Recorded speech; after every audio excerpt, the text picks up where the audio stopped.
नमस्कार दोस्तों, स्वागत है आपके अपने चैनल प्रवास सर्विसेज में। दोस्तों, आज मैं बात करूंगा कबाड़ के बिज़नेस के बारे में और इसमें बताऊंगा कि ये बिज़नेस कितनी कैटेगरी में बटा हुआ है और हर कैटेगरी के लिए कितनी मिनिमम लागत लगती है और कितना प्रॉफिट होता है और इसे कैसे किया जाता है। तो दोस्तों, बता दूं कि कबाड़ के बिज़नेस को 3 कैटेगरी में बांटा गया है। पहली कैटेगरी वो है जिसमें फेरी वाले आते हैं।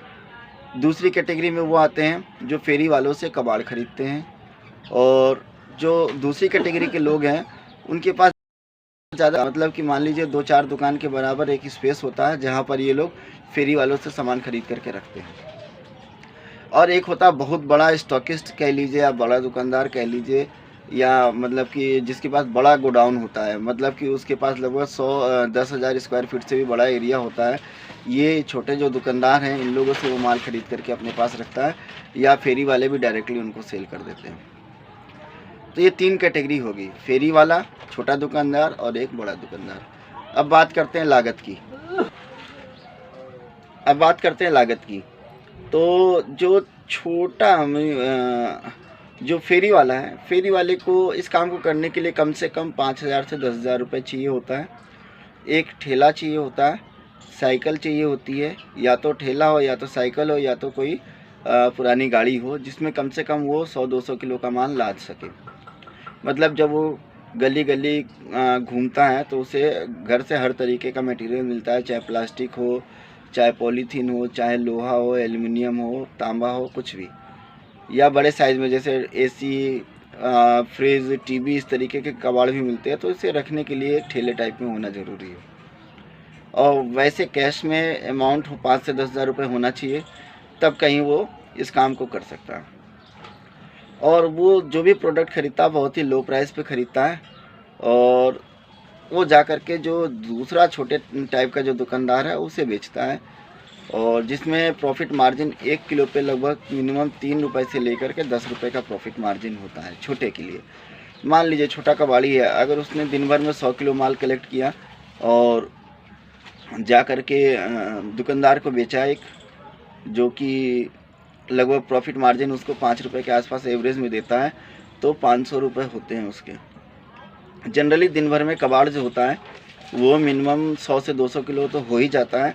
और प्रॉफिट मार्जिन का रेशियो कुछ प्रोडक्ट ऐसे होते हैं जैसे तांबा हो गया, इसमें 100 रुपये तक का भी, 50 रुपये तक का भी प्रॉफिट मार्जिन होता है। तो एवरेज में 500 से लेके 1,000 रुपये तक एक फेरी वाला कमा लेता है पर डे का। अब बात करते हैं कि जो छोटा दुकानदार है जो इन फेरी वालों से माल खरीदता है उसके पास लागत कितनी चाहिए। तो उसे इस काम को करने के लिए मिनिमम कैश में तो 1.5 लाख रुपए होना ही चाहिए और उसके पास एक ऐसा स्पेस होना चाहिए जो शहर में हो, मतलब कि जहाँ पर इजी वे में आ जा सके लोग, ठीक है। और स्पेस में कम से कम उसके पास ये मान लीजिए कि 100 से 500 स्क्वायर फीट तक का एरिया होना चाहिए। मतलब 10 बाई 10 की एक दुकान या 2 दुकान कम से कम तो होनी ही चाहिए, या 5 दुकान हो तो और अच्छी बात होती है, क्योंकि कई सारे फेरी वाले आते हैं और इनको अपना सामान बेचते हैं, फिर वो उस सामान को 2-4 दिन तक अपने पास रखता है और उसके बाद दूसरे तीसरे दिन वो क्या करता है कि बड़े जो दुकानदार हैं, या यूँ कह लीजिए कि जो बहुत जिनके पास लार्ज स्पेस है उनके पास वो ले जा कर के बेचता है। फिर भी इस काम को करने के लिए 1.5 लाख रुपए इसलिए चाहिए क्योंकि मान लीजिए कि भाई 10 कबाड़ी आए फेरी वाले, उन्होंने सबने आकर के 5,000 या 10,000 रुपये का माल आपको दिया, तो अगर आप 10 कबाड़ियों से 10,000 का माल खरीदते तो 1 लाख रुपए तो चाहिए मिनिमम, उसी समय कैश इन हैंड देना होता है। और इसमें आपको प्रॉफिट मार्जिन ये मिलता है कि अगर आप इनसे लेकर के और बड़े दुकानदार को बेचते हैं तो पर केजी पे मिनिमम 3 से 10 रुपये तक का केजी का वेरिएशन आता है। अब मान लीजिए 10 कबाड़ियों ने आकर के आपको 100-100 किलो माल दिया तो आपके पास 1,000 किलो माल हो गया। अगर आपको इसमें 5 रुपये, मान लीजिए 5 रुपये पर किलो का प्रॉफिट है, तो लगभग आपको 1,000 किलो पे 5,000 रुपये मिलते हैं, 500 किलो पे आपको 2,500 रुपये मिलते हैं।